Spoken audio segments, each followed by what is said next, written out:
My name is Steve Zeltzer. I'm a labor journalist. I produce Work Week in San Francisco. I'm also a supporter of the United Front Committee for Labor Party. So we had a rally earlier today against the trade war and the tariffs and the sanctions. And this trade war is affecting millions of working people throughout this country, and particularly in California. In agriculture, tourist workers, all kinds of workers are being affected by this trade war. And on top of that, we have the rise of fascism, attacks on immigrants, ICE. They're going to spend $170 billion for ICE when they say they have no money for education, they have no money for health care, and they have no money for housing. So we have to fight this in the labor movement. We have to discuss it.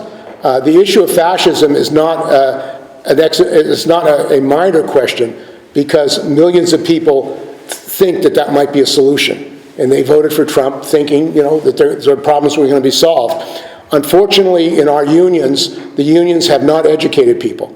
The unions are not having a discussion, a debate. What is this fascism? What are we going to do about trade war?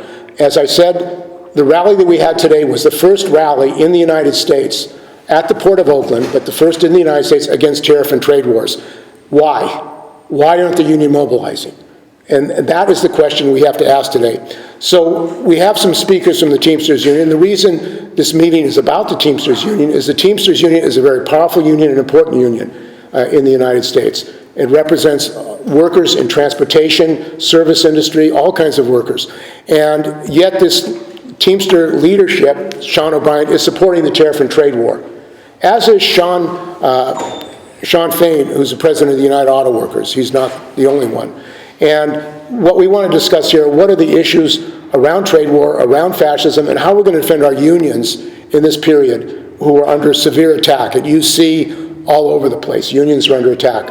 So our first speaker is going to be John Palmer. He's International Vice President at Large of the Teamsters Union. Well, I think it's pretty obvious a trend in this country, sort of violence, the desire by the leadership of this country to control people, to control their wealth. We're watching a complete transfer of wealth from the richest, from the poorest to the richest. It's truly emblematic of what happens when you let capitalism run amok. Now we have a Congress that's abdicated its responsibility. It was given the right to regulate tariffs. Tariffs, as historically as I understand it, were put in place in order to equalize the playing field.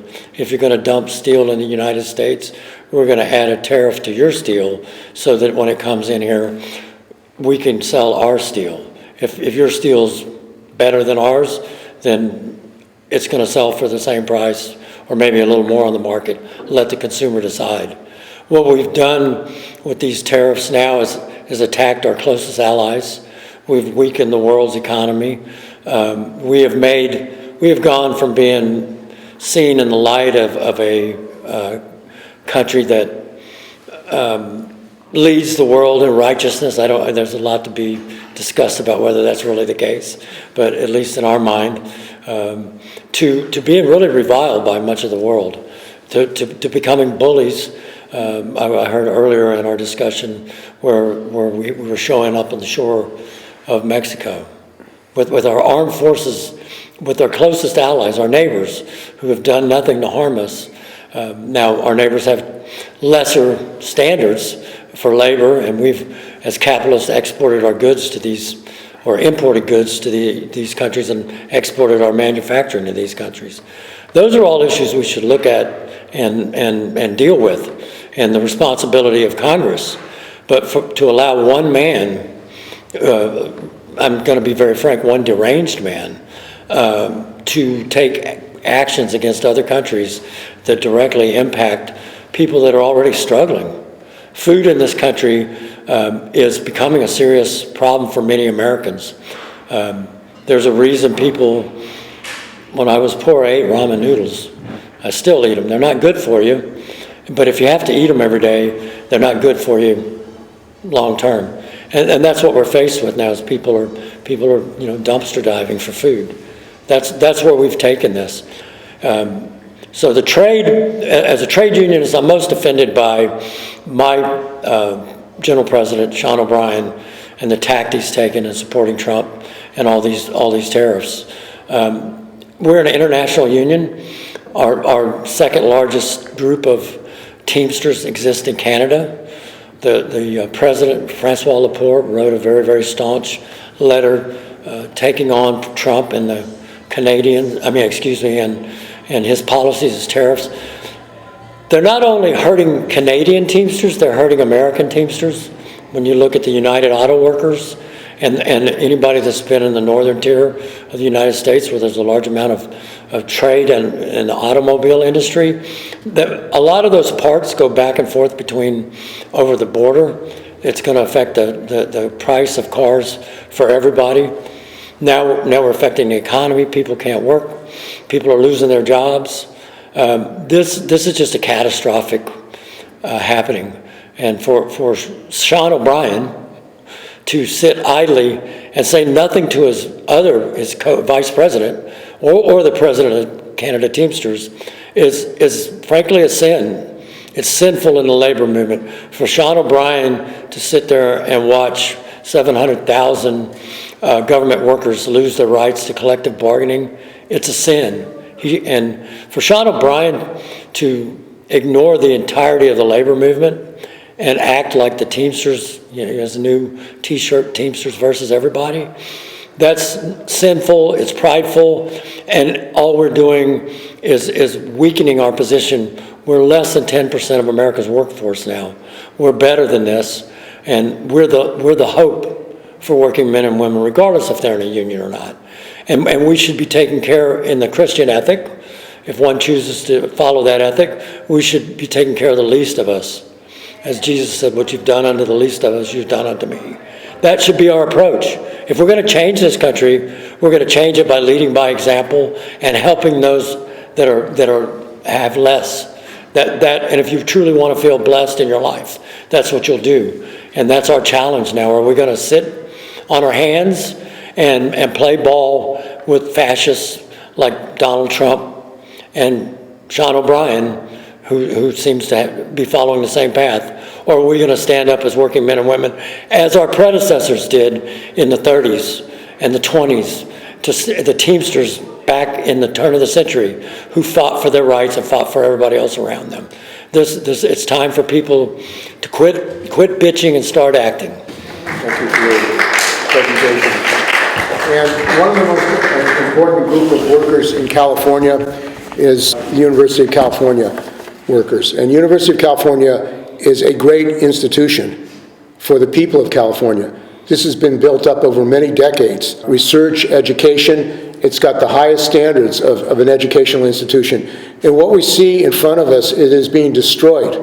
It's literally being disassembled with the attacks on education workers, on healthcare workers, and others. 3.4 million workers are going to lose their Medicaid. 500,000 healthcare workers are losing their jobs.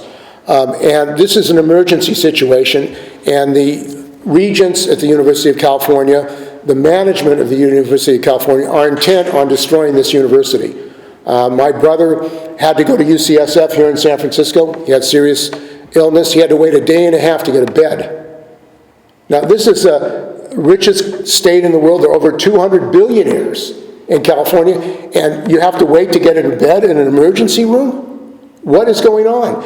And the people who make the university great in California are the workers. These are the workers that make our university great, and they're under a great attack.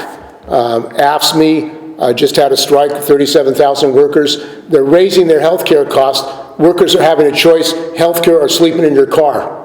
I mean, this is what they're facing. They can't even take care of getting housing.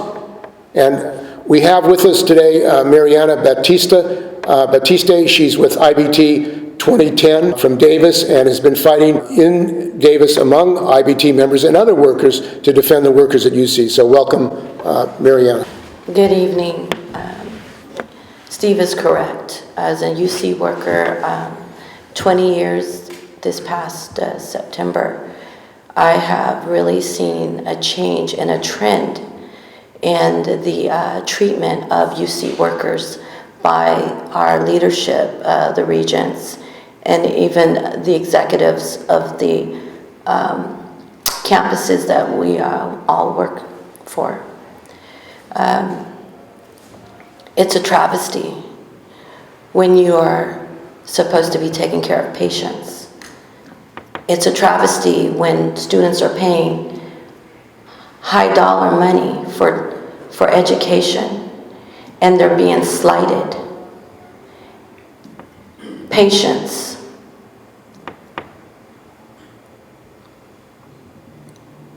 Fighting for your patients, and you have the head of your labor relations ask you, why do you care so much about patient care? I'm sorry. I work in healthcare, and that's what I'm going to advocate for, is my patients. I'm also a labor activist as well, so I fight for my coworkers. We have people on my campus that are on FMLA who are being fired because they have an ailment from a car accident. And you have the most laxed labor relations I have ever sat across the table from. There's no accountability for their behaviors, and they back management. Management takes their policies and they use them against the workers. They take our own contract and use our contract against the workers.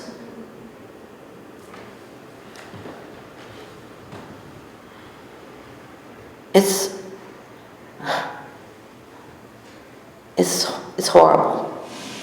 And we have to make a change. And the workers need to come together. We need to unite. All unions need to unite. Make a coalition and let the University of California know that our work matters, our voice matters, we matter. If it wasn't for us, you couldn't have your positions. We are the ones that keeps this institution running. You're just pushing papers. We're doing the hard work. It's time for us to come together. Stop being afraid. You've got people out there that have the heart like I do, to stand up. They're bullies. That's why I got AB 2053 passed, the anti-bullying law that I was told it could never get done. And guess what? I got it passed into law in 3 months. That's right. Tell me what I can't do and I'll show you what I can. And that's what we should be telling the University of California and California State University. Our work helps keep this institution running. Thank you. Thank you, Marianna. And this is an important meeting because we need more meetings like this. We need discussion and debate. One of the problems in the labor movement is business unionism, where unions only want to talk about their own particular contract. And that is destructive because it's not just a contract we're talking about all working people, what's going to happen. If there are raids of ICE in hospitals, that's not just about a contract, that's about human rights of workers and the right of workers to have respect and have a dignified life and not be facing terrorism. And that's what large numbers of workers in this state are facing. So our next speaker is Barry Anderson. He works at a food processing plant, a member of 856. Greetings, everybody. My name is Barry Anderson. I am a member of the Teamster Local 856.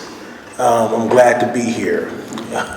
Excuse me, may not have much words, but I'll say this. Early this year, Donald Trump had a speech. He said, April 2nd, which is earlier this year, he said, April 2nd, this is the day, it's called Liberation Day. And he said, we're going to make America wealthy again. How many people here are feeling that, who are affected by that? None of us. So who's he talking to? His billionaires. All his buddies, the people who are responsible for him being there. So it was not Liberation Day for you or me. None of us. It's for those who control the means of production, that ownership class, those who control the wealth. That's who he was talking to. These tariffs and these trade wars, it is an act of war against the workers. Whether you be union or non-union, doesn't matter. We're all in the same boat, which is very unfortunate. The labor movement does not start and it does not begin and end with one in particular union organization. And I'm a Teamster. We do not make up the whole labor movement. We may be able to spearhead and get something going, but it consists of union membership and non-unions. That is the labor movement. Unfortunately, we have people in power, our labor leaders. Vladimir Lenin called them the labor aristocracy. I love Vladimir Lenin, that's my man. I call him my uncle. But we see that these individuals, they think it's all about them, and whatever they say goes, or what have you. And they think that what matters is what they're getting, and then okay, in our membership they get whatever else. It's more than that. This is about survival for all workers. So I'm glad to see everybody come here this evening. I'm glad that we're able to come together, different walks of life. Where some of us are union members, some of us are not. This is the labor movement. This is what we come together, and we're coming with ideas so we can all have a better way of living, not just for ourselves, but for the younger generation. I have children. Right now, my oldest daughter is currently working now. You know what I'm saying? She's got a union job herself. Ecstatic about it. But right now, she doesn't know if she wants to be involved or not. Because that situation at her job, it seems like, based on what she's sharing with me, that the union leadership, they're not much of a help. She doesn't even know who they are. But she's paying dues to a bunch of individuals, and she has no idea who they are. And I'm pretty sure I can speak for a lot of people who are experiencing that right now. If you're paying dues to an organization and you don't know who your labor leaders are, or your BA, or your principal officer, or whichever title they have, or whatever they personify to call themselves, that's a problem. That's right. If I'm paying you dues, I need to see you. Not once a month, not when it's, maybe once a month is fine. I'll backtrack on that. I don't want to see you when it's election time. I don't want to see you once every 7 months. I don't want to see you or I get a phone call, we need you to come out here real quick. The last time I spoke to you was almost 2 years ago. That's a bunch of bullshit, excuse my language.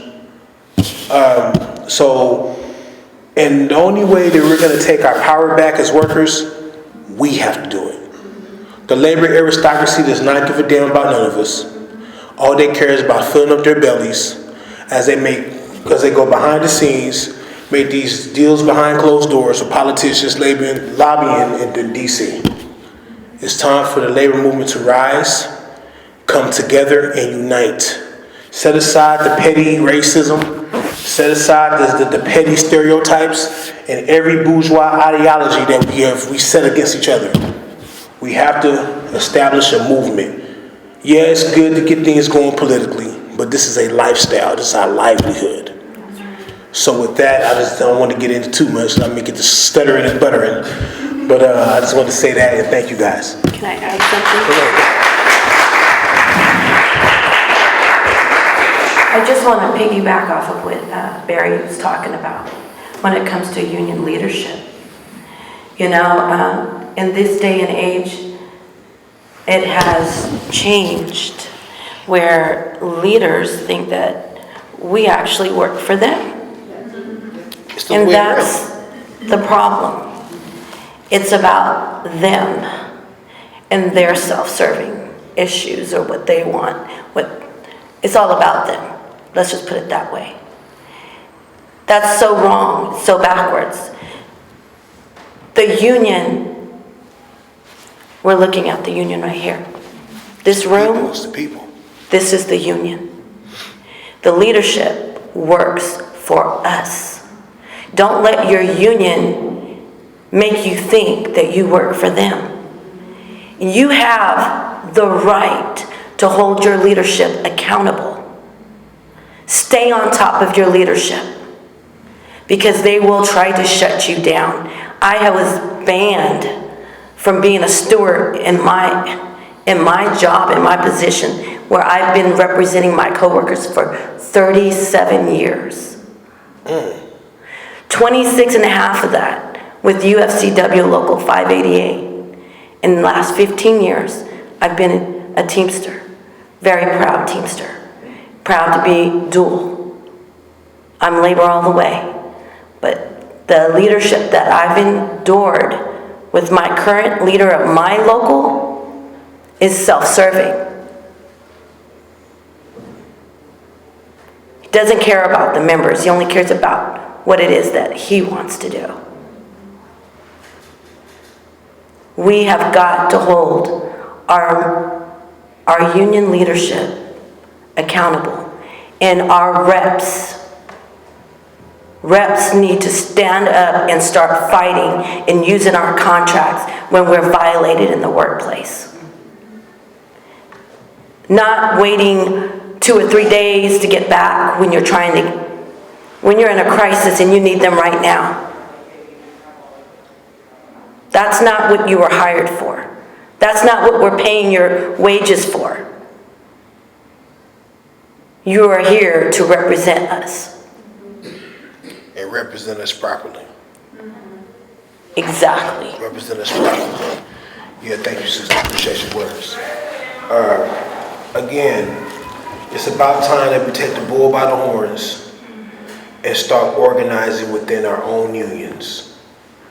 That's how we take the power back and put those in power in check, or those who think they have the power. Unfortunately, they've been running with it for so long. It's time to go back and do it the good old-fashioned way. Organize within your union locals and establish a movement within your union locals. Once we start that, it'll be easier for us to organize outside the unions, right? One thing like the elder, Mr. Palmer just said, he said we're less than 10% of the populace right now. I remember a couple years ago, I was just speaking with my comrade about this a few minutes earlier. Remember Barack Obama was running? And he was pushing, the unions got behind him because he guaranteed, or he made a promise that he would push the Employee Free Choice Act. Remember that? And what happened when he got in office? Nothing. Now we have another act, it's called the PRO Act. That's more in favor of people coming together and forming unions if they would like to. But that's on hold. Why is that? Because the individual in office, the leader of this administration, I would rather say this regime, fascist regime, they're pretty much put the NLRB out of commission right now. So now corporations are running rampant. They are breaking labor laws. They are violating union contracts. And the workers don't even have a voice. And unfortunately, our labor leaders are half-assing, sitting down and having dinner with the enemy. Unfortunately, this administration that we have in office, they are not pro-worker. They are anti-worker. And it boils me to the bone. It bothers me to the core when I see, I'm not going to say no names, we know what we're talking about. And we see individuals sitting up here, standing with this president, and individuals who are pretty much getting over on the people, and they're being told, go back to work. It is a disgrace. Forget about the issues, go back to work. Okay, go back to work. The issues will never get settled if you go back to work.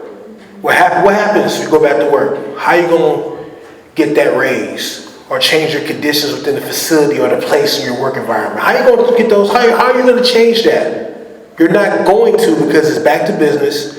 Shut your mouth and get your ass back to work.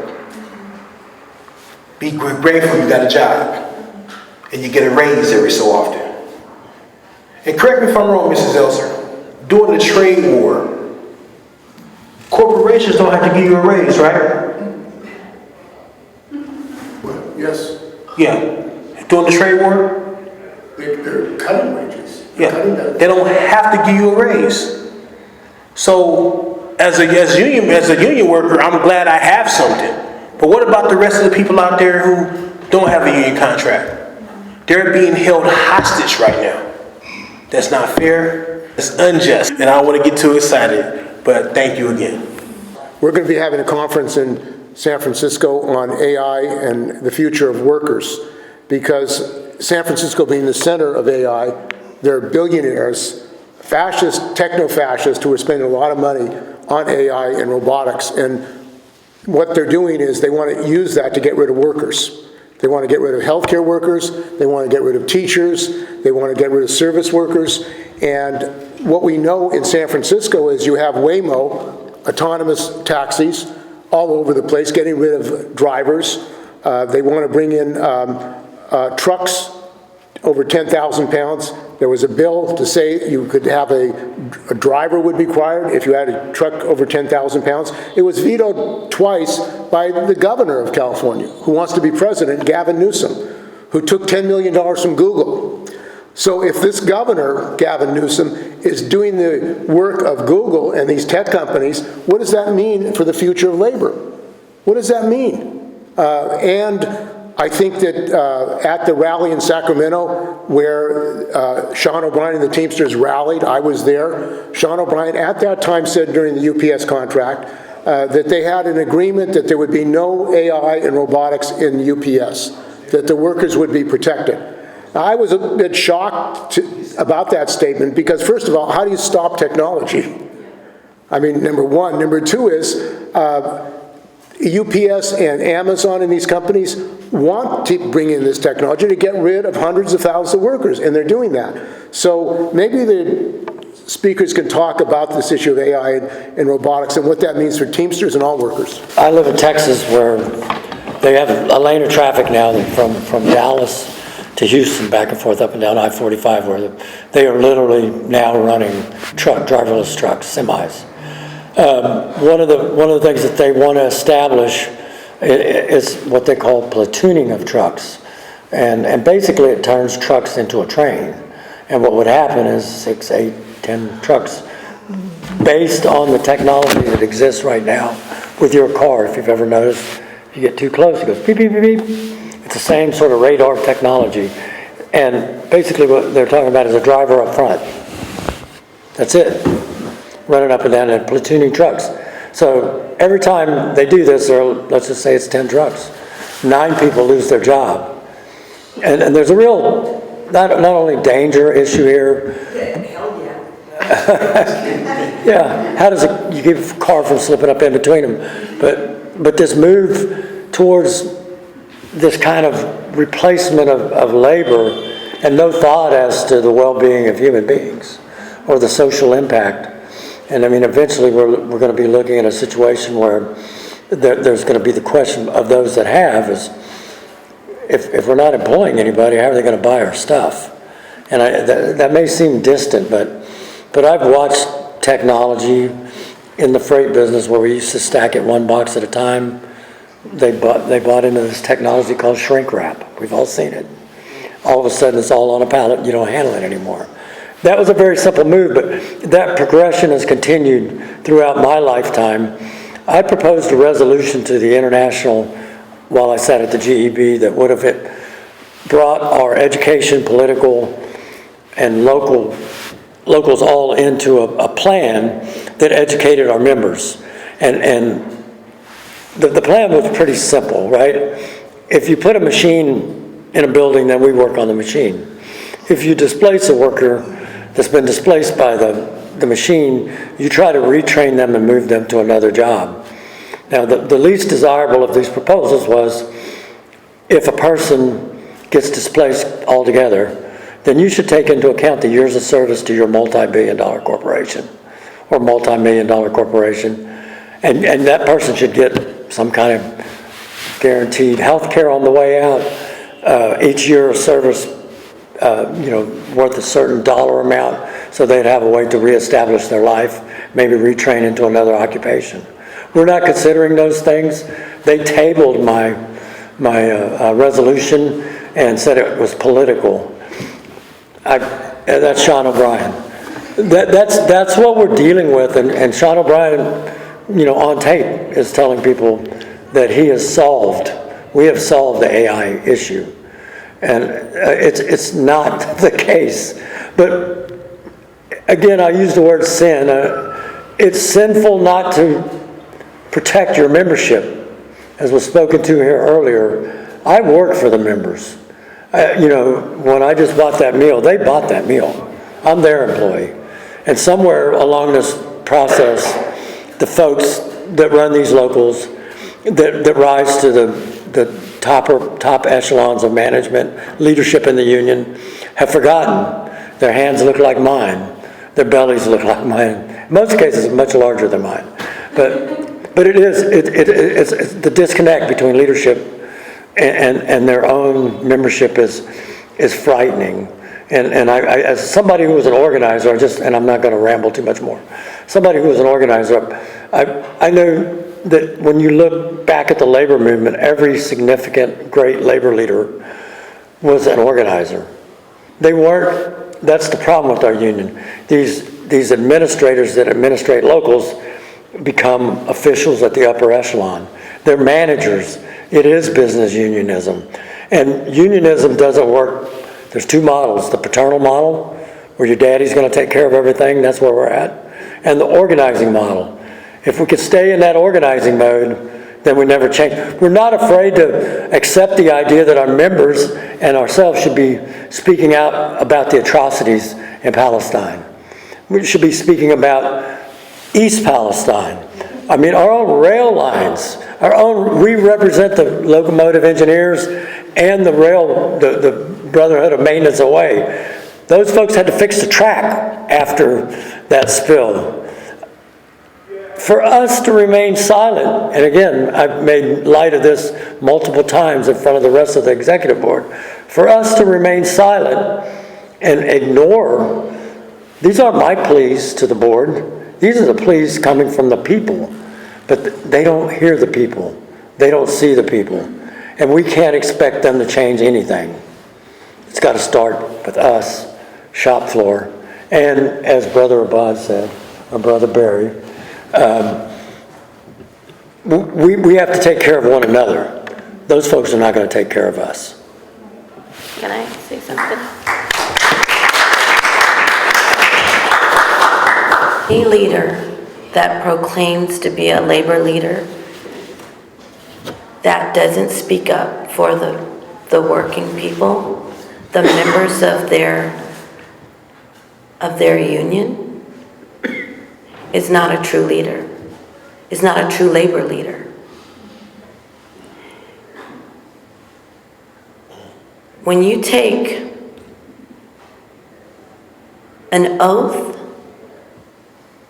to do a job, to perform a job, you don't get to pick and choose what part of that job under that oath that you're going to uphold. Either you step up and take care of your members and fight for the working people, or step out, step down. Do the right thing. We're all watching you. No, appreciate your words, sister. Like Mr. Palmer was just speaking about those people in East Palestine, those who were affected. Those are working people, like we are. Those people were abandoned and forgotten. And that corporation, what was it, Norfolk, yeah, they got away with it. No type of punishment, nothing. Not one, nothing. Those families, and I heard some of the stories of some of those families, some of those children. A lot of those families have fathers who can't work anymore. One family, one father with children has a heart condition. He can't even work anymore. That corporation should be paying for those families and those people's health care right now. And for some reason, it's not happening. Just remember, those are working people just like us who have been affected. Remember that. So it's hard to sit back and watch that. And we have to take that in consideration. Like I said, like the Brother Thomas said earlier, the injury to one is an injury to all. That can happen to any one of us in here. So, again, we got to organize. There was, for the entire country, I think at the time, there was like 1,750 safety inspectors for the entire country. And so I did, a group of us did friendly amendment to that PRO Act to get them to include that, to increase the number of safety inspectors. I mean, right after a pandemic, you would have thought that they would have thought about it, but nobody did, apparently. And then the hospitals, during the time, at that time, the nurses and all the healthcare professionals were asking for more protective equipment, and they were lacking, and they were using garbage bags as protective equipment, to be able to deal with the pandemic. This whole issue about the trade war and this rhetoric about China or other countries, I think we should realize that these capitalists, when it's convenient for them, they don't mind, transferring jobs everywhere else, like they did. They tried to do in 2016 of the IT professionals at UC. They had fired or laid off like I think 90, and then if not because we made a big ruckus about it, and then we organized to pass this legislation which was against offshoring. We were able to stop UC in doing that, University of California. And these IT professionals were like in very, very high-skilled jobs that are the ones that defined during those brain surgeries that you and I were talking about. They're very, very specific. You can't transfer that to an AI, that's not, that you can't do that. That can't be done remotely. I'm sorry? That's somebody's life. Yeah, you're talking about somebody's life, And as a medical interpreter, we fought against the introduction of videos, not completely, but in the sense of, having it completely ubiquitous, having it done all the time. So we've been we fought against that in 2013, and then finally they did it anyways, especially they took advantage of the pandemic to do it, to bring in video interpreting.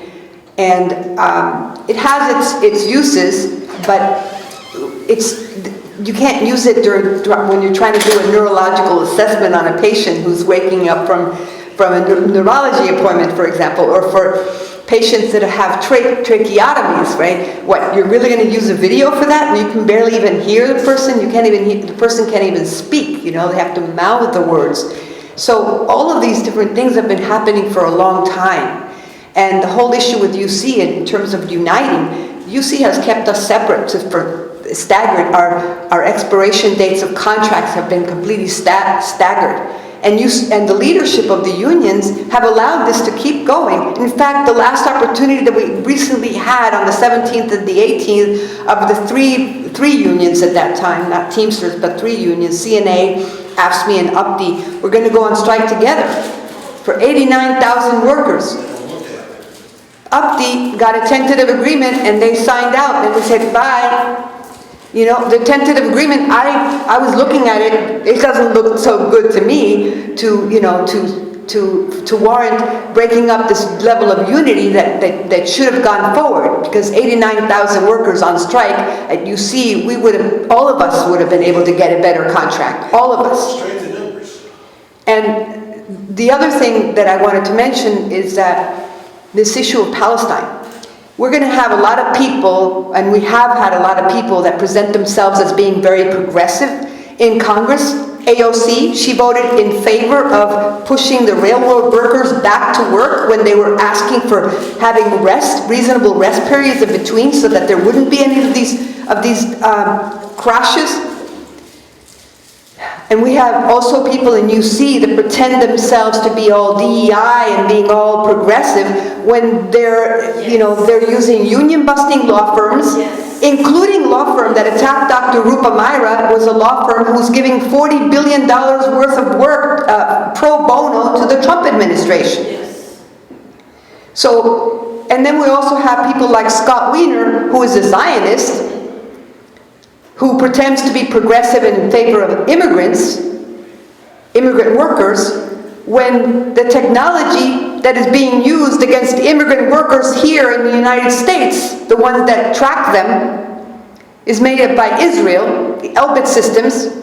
It's also the same technology that's been tracking and killing the almost 300 journalists in Gaza in 2 years. The highest casualty of journalists in any time in history, in modern history, in such a short period of time. So everything is connected, and we and UC is investing in Israel. The Helen Diller Foundation, which is one of the major donors of UC, is a supporter of the IDF and supporter of Canary Mission, and is attacking workers' rights, is attacking workers' free speech rights. People are getting fired, students are getting expelled, professors are getting expelled for speaking up for Palestine, and the unions are not doing anything about it. So it's all connected. We are all connected. And lastly, the Palestinian General Federation of Trade Unions has been asking the US labor movement to break ties with Histadrut. Histadrut is the Jewish labor federation that is actually taking money out of every Israeli worker and paying the reservists of the IDF to commit genocide. Yes. Okay, all of this, we're all connected. The AFL-CIO,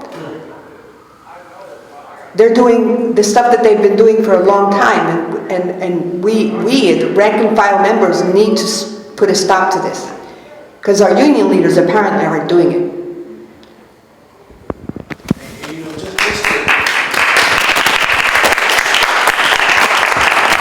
I'm a member of UPTI. I was a member of UPTI. I'm a retired medical interpreter from UCSF, and I ended up having to retire because UC told me that if I wore my kafeya, I would be fired. And even though I did have representation during the meetings with the labor relations, I didn't trust my union to defend me after getting fired, because my union refused to talk about Palestine. They refused, outright refused.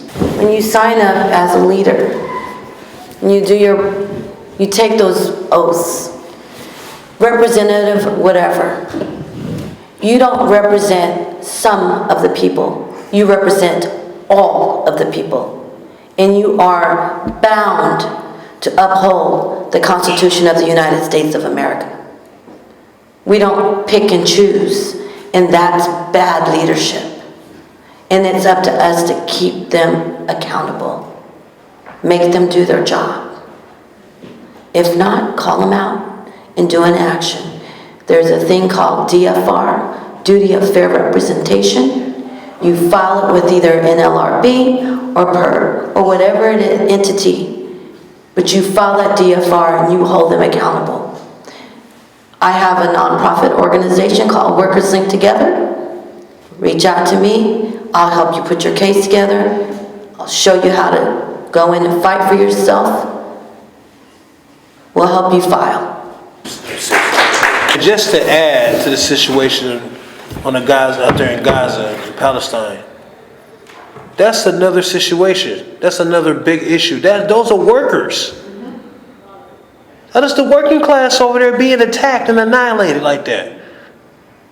And no one has even brought that, no one even mentions that talking point at all. That is a war against the workers, against the working class in another country. So you see workers is catching hell all over the globe right now. We are catching hell. You know what I'm saying? And unfortunately, like I said, it's capitalism. That's what it is.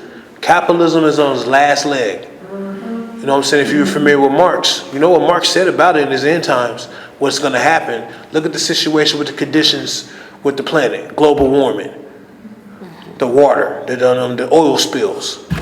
Marx talked about this years ago. He said that eventually capitalism will destroy this planet. All natural resources. You want to know who else are natural resources? We the people. We come from the ground and we shall return back there. We are being annihilated. This system is evil and it's unjust, and it's time to abolish it, get rid of it, destroy it. That's right. All right, for sure.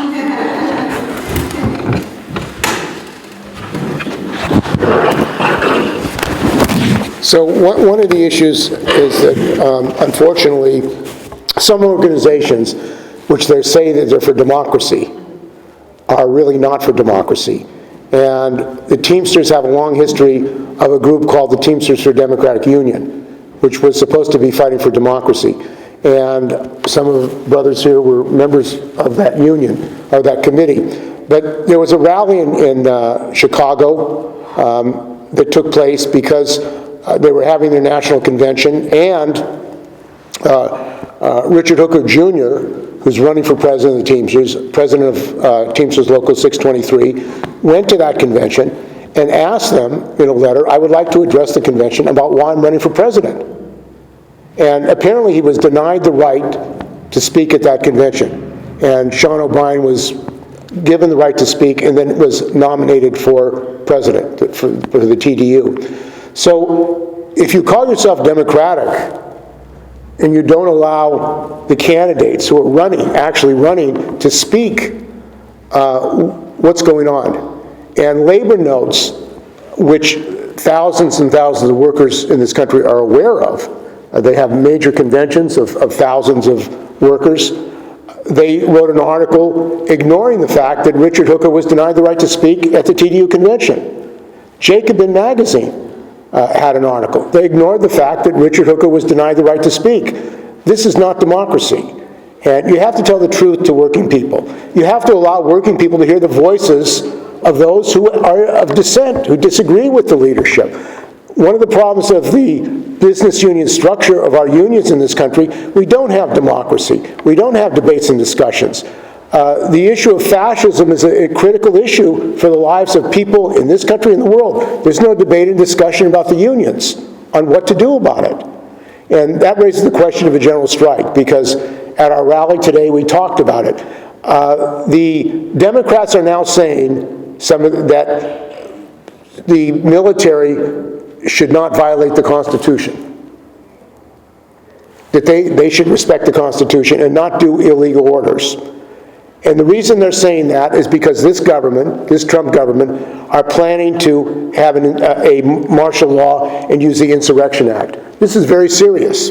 And the head of the Painters Union, Jimmy Williams, who spoke last night, along with Sarah Nelson, said we have to prepare now for the possibility and the likelihood that there's going to be martial law in this country.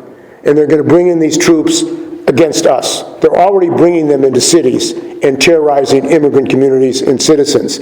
So if that's the situation, what should labor do about it? That's the question. That should be a debate in the labor movement, in my view. Well, I won't elaborate too long. Let's start with the Teamsters for a Democratic Union. I was on their steering committee for many years, a member supported by them in 2 runs for office with the Teamsters, and felt very dismayed when we took office. And the first thing that happened was they fired 13 organizers of color, and there was a lawsuit filed, and they were upset that somehow it was outed that they had to pay $2.8 million in damages to the 13 organizers.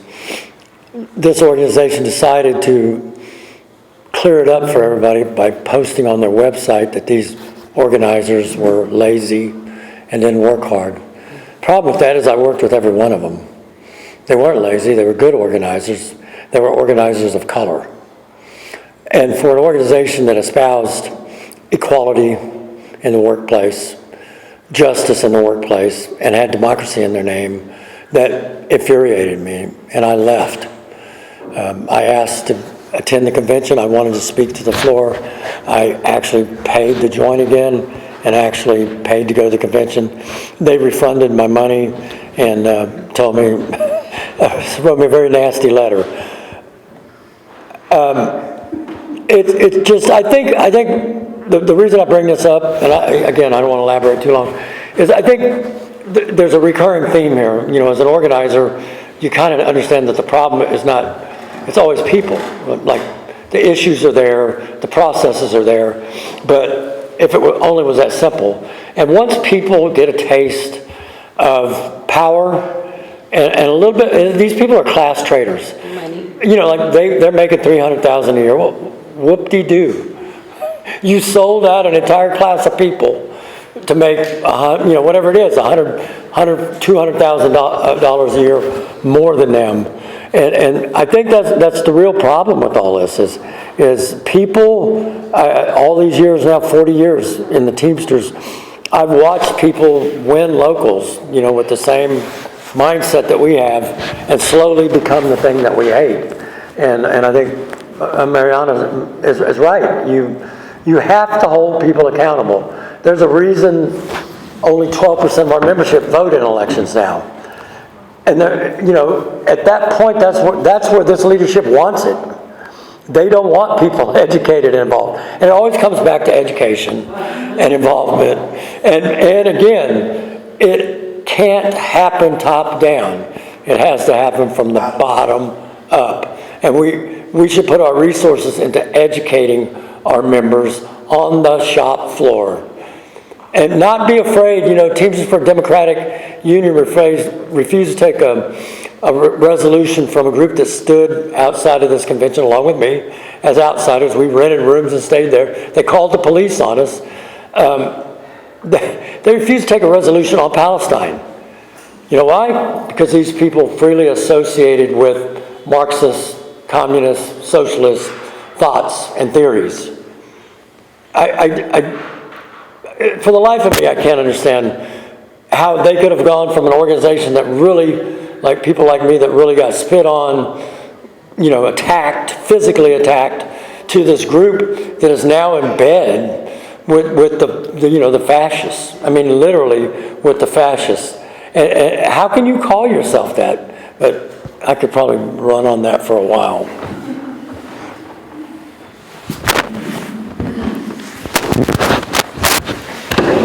What it boils down to is what John was saying, how people started out like us, and then once they got into their positions, the money and the power changed them.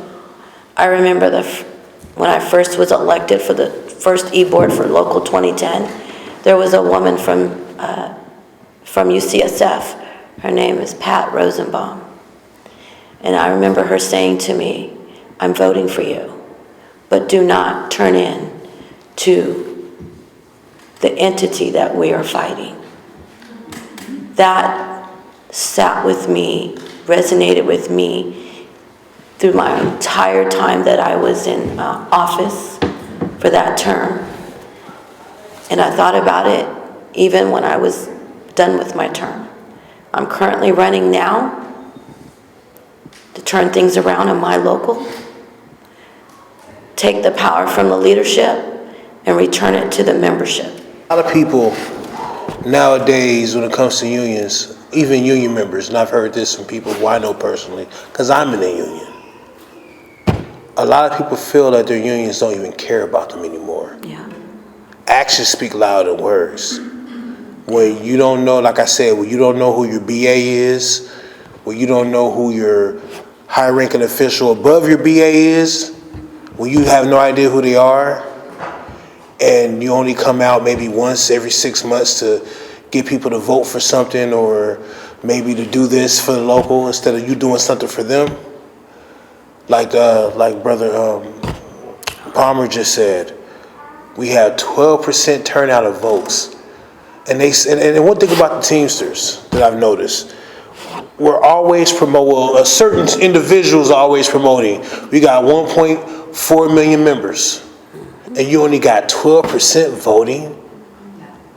When you mention that you got 1.4 million members, mention, oh yeah, we only got a 12% turnout that come out to vote. Mention that. But they're not going to do that because they got to make it look good. Oh, I'm over 1.some million people. I'm the man. Yeah, but keep it real. Be honest. Yeah, you the man, but you got 12% of a voter turnout. Think about it. Your membership is going to be a reflection of your leadership. And if you aren't active and reaching out and staying in communication and transparent with your membership, you're failing your union. You're failing the members of your union. Hi, everybody. I don't know how much more I can say that these folks haven't said, but I'm currently a trustee on the e-board with a leader who has been in there for 15 years. And I'm still boots on the ground working at UCLA, so I'm working with my coworkers, hearing their complaints. The majority of them don't seem to know what's going on with the union, don't feel like their union cares, and that is a failure of the union. That's not a failure of our coworkers. It's not a failure of the 88% who are not voting. It's a failure of the union to build the enthusiasm to get them to want to go out and vote and to be a part of this.